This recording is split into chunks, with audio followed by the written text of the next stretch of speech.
Good evening. Welcome to tonight's big heavyweight boxing occasion here at the Royal Albert Hall in London. Britain's Frank Bruno against Walter Santemore of the United States. Well, Bruno tonight is endeavouring to make it 20 wins in a row, but also erase some of the memories of his near disaster in this very ring just a couple of months ago against Floyd Jumbo Cummings. Santemore, well, is experienced and is big, over 16 stone at today's weigh-in. We're all set for the action then. Let's now move down to ringside and join Harry Carpenter. And here is the big American, Walter Santemore, former policeman from New Orleans, who claims to have sparred 1,400 rounds with the white heavyweight from America, Jerry Cooney. And he says, if Cooney couldn't put me down, how is Bruno going to do it?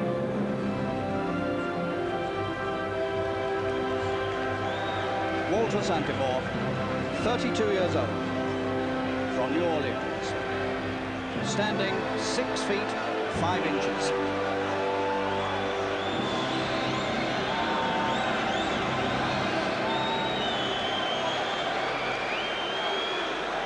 And Santemore's manager is signaling to the crowd 2 rounds, and the Albert Hall crowd don't like that very much. Joe Visali, former New York barber.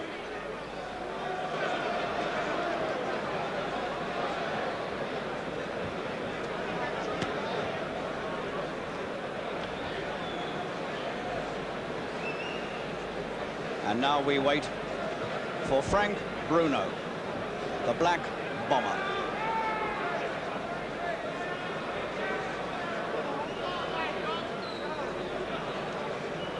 And this will be Bruno's 10th and final fight of 1983. The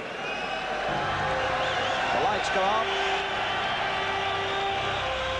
and Bruno will walk into it.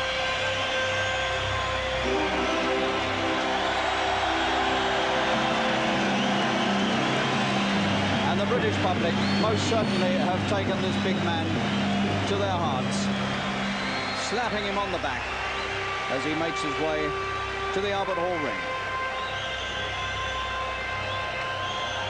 The most exciting young heavyweight prospect this country's produced in many a year. 22, 6 feet 3.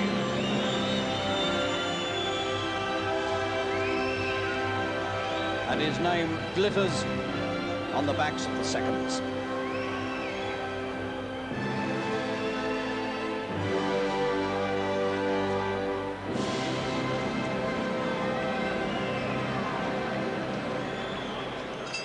And our MC, Nat Basso. Gentlemen, please. My lords, ladies and gentlemen, this is the main event of the evening. A 10 rounds international heavyweight contest of 3 minutes each round. Between and introducing to you from New Orleans, USA, Walter Santemore.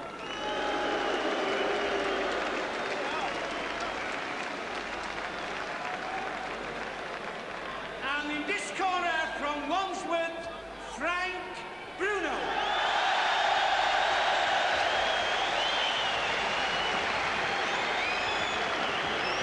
Nothing like a big heavyweight fight to get the crowd going. At the weigh-in at 1 o'clock this afternoon, Santemore scaled 16 stone, 3 1/4 pound. Bruno scaled 15 stone, 9 1/2 pound. Your referee for this contest is Mr. Roland Dakin and your timekeeper, Tom Powell. Thank you. So Bruno is conceding over 1/2 stone and a couple of inches in height. Scheduled for 10 rounds. The Americans have said it's only going 2. We'll see. And for a man of over 16 stone, Mr. Santemore comes up and does the Muhammad Ali dance. Well, everything about his record speaks of strength. He has a reputation as a spoiler, a man who can smother other men's work.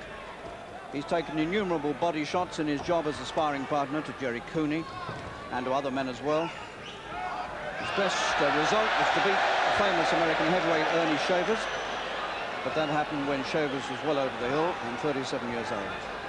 Santemore himself is 32.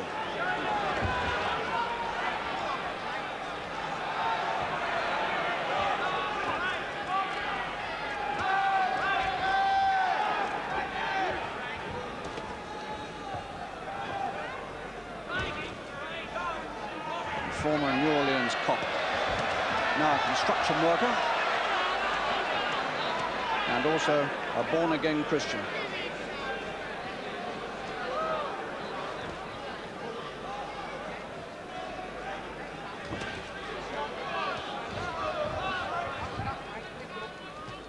He really is an immense man.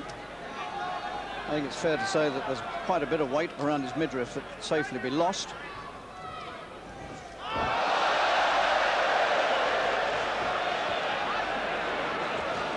Bruno never has an ounce of fat on him.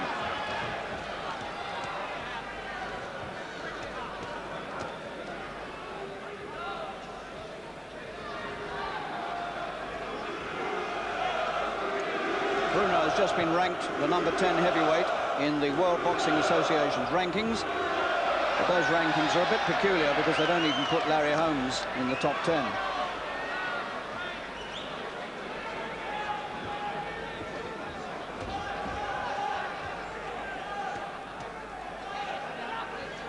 And Bruno will be very, very anxious to avoid the sort of near disaster that he had that night against Jumbo Cummings. And Cummings caught him with a right hand at the end of the first and very nearly brought all his ambitions to a halt.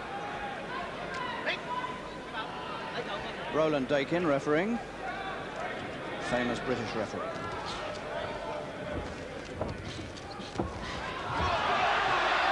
Oh yes, we are very cocky and confident.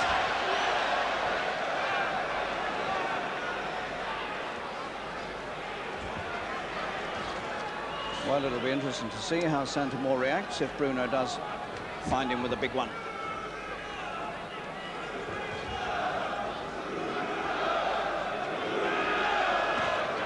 This crowd just dying to see him put one across, but not in the first round. And he goes back to the corner, having avoided the sort of right hand that Cummings caught him with. So that'll be a relief from that corner. Bruno, with 19 pro fights behind him, has lasted a total of 47 rounds.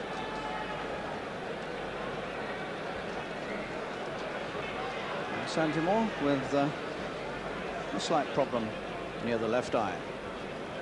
Huge man, 32 years old, can obviously take punches and certainly is capable of taking body shots, but he's got a mark above the left eye on the eyebrow.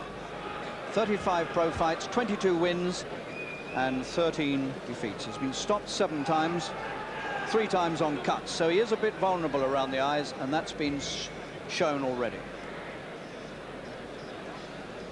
Seconds out, round 2. So Bruno now will be looking to work on Santemore's left eye. There's no mercy in this game. And Santemore slapping at the inside of the glove.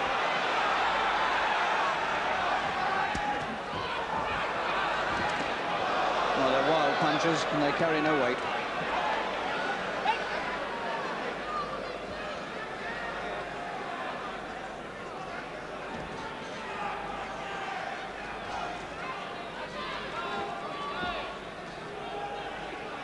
Consistent criticism that's levelled against Bruno, of course, is that he's a little statuesque.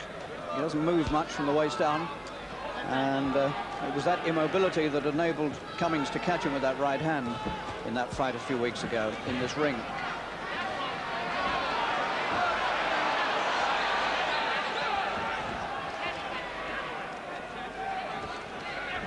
Santemore throwing punches so wide and wildly that they're easy to avoid. There's a swelling coming up underneath Santemore's left eye, and there's a cut above it.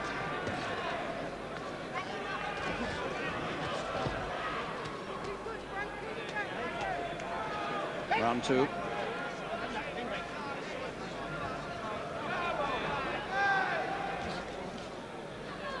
Bruno's been very careful so far not to leave himself open. He's working with the jab to the left-hand side of Santemore's face, where the damage is.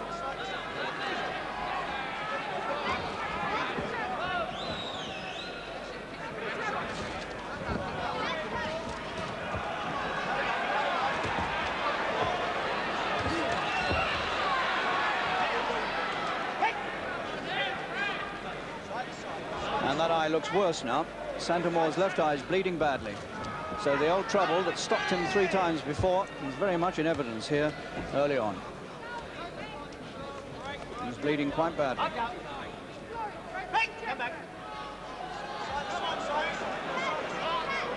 fact, in his last fight with a man called James Bone Crusher Smith in Atlantic City, he was stopped in 4 rounds with a cut on this same eye.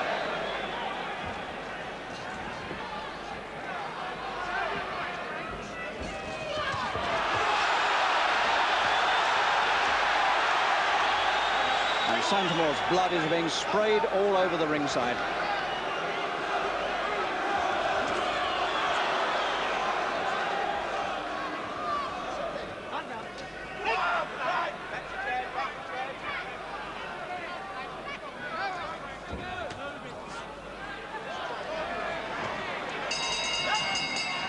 And still Bruno has not found one of his really big punches with which to nail him.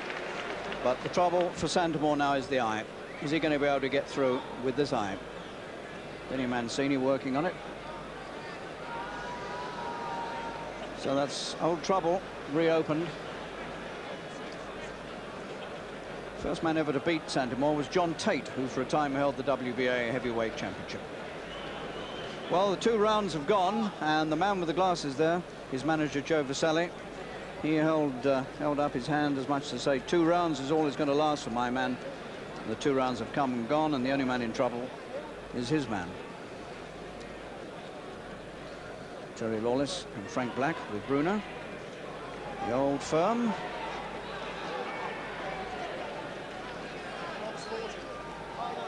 Seconds out, round 3.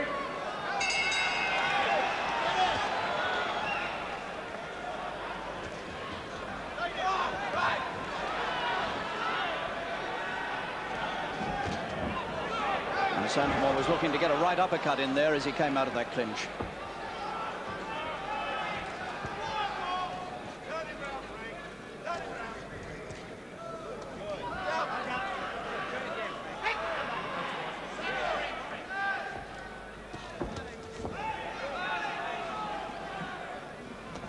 Oh, that's a ridiculously wild right hand.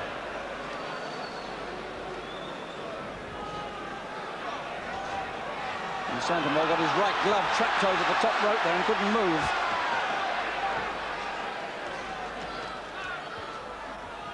The 3rd round.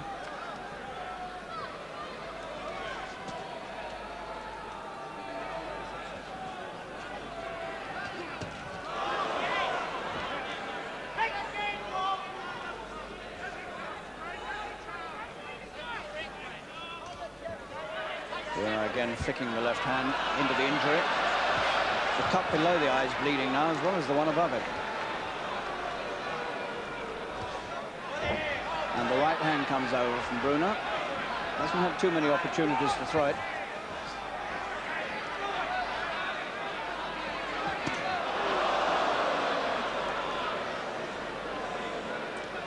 And the whole of the crowd, apart from Bruno, can see those punches of Santemore's coming. At the moment, Bruno is content to dominate this fight with his jab.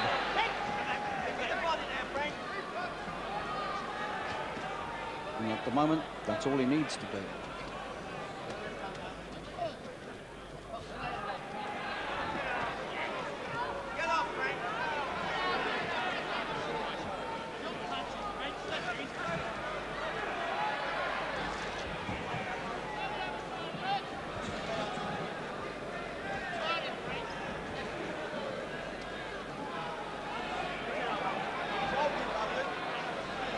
Santemore leaning his 16 stone 3 on Bruno.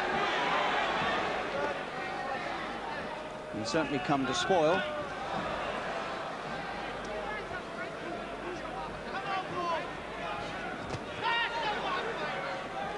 his head is in Bruno's face.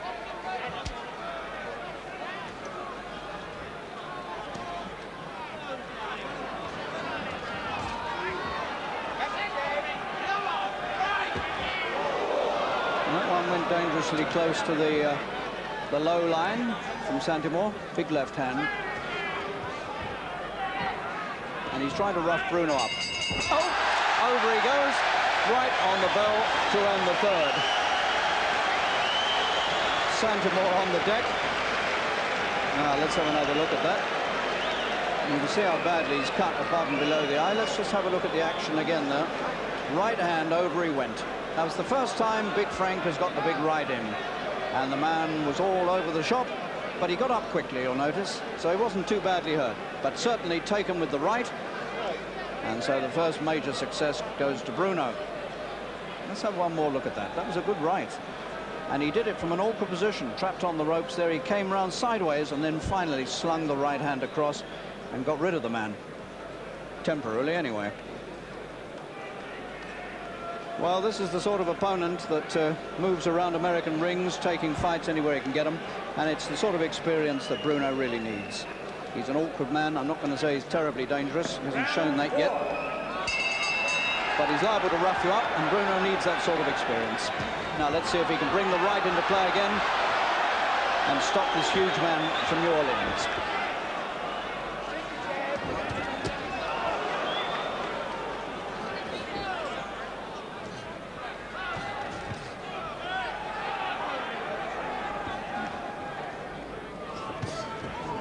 Good right again. So Bruno's handling himself well here.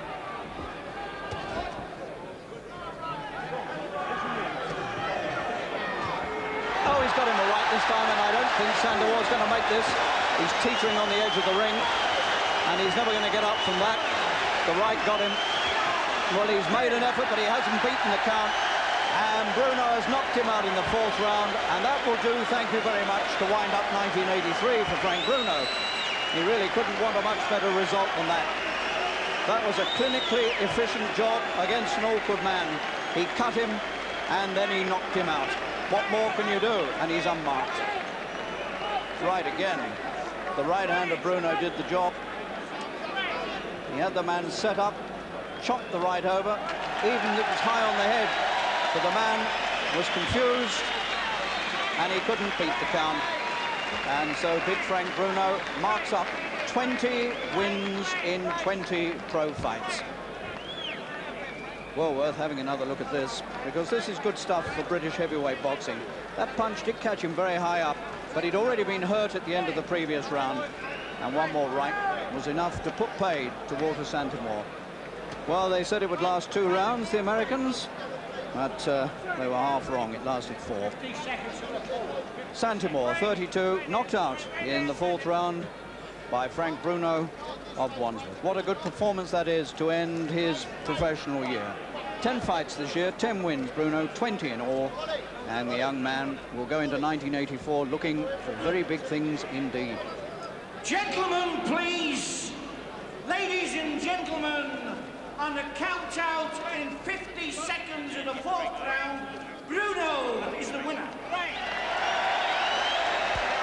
50 seconds of the 4th round. That was the time.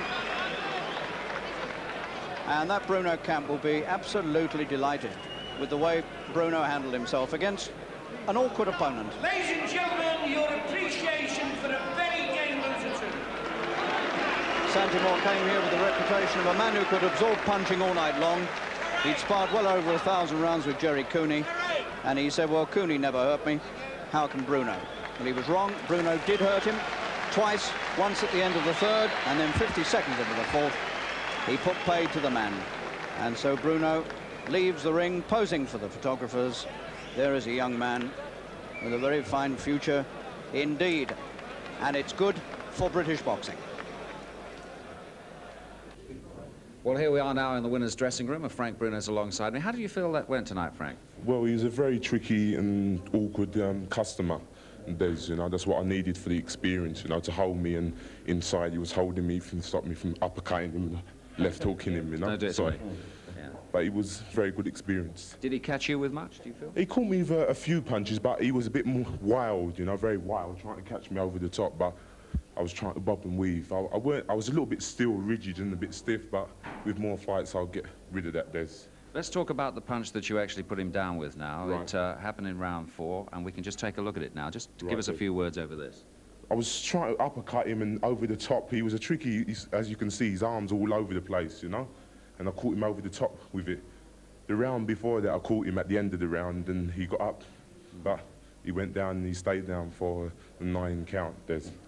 What did you feel about the weight behind that punch? Was it a full blow? I don't think it was a full action, but I was trying to chop him over the top because, sorry, I keep on doing things. He was a tall man and he was tricky, you know? Inside and whatever, like he was holding his arms out and dancing around trying to fluster me and whatever, but you know, I thank God I got him over the top and finished him because he could have made things look very awkward for me. Hold on, Frank, 20 wins out of 20. Here's Terry Lawless, your manager. What were your thoughts, Terry? Well, he needs to fight all those fellas. That's what we've been saying all the time. I thought he was, from the last fight, naturally he was very apprehensive. He was all wound up, worried what other people were going to think. But I was pleased. I'd like to get him a few more like that, you know. Was it back to the drawing board in between? No, because that punch is not the punch he normally gets caught with. It was a loss of concentration for a split set. I don't know why, but it was.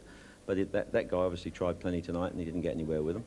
But I was very pleased with Frank laying back on the ropes and throwing those little short uppercuts, which I haven't seen many heavyweights do. And I thought he was going to knock him out in the round before with a short punch like that. Terry and Frank, thank you very much indeed. We're now going to take a look at a light middleweight contest between R.W. Smith, who's the son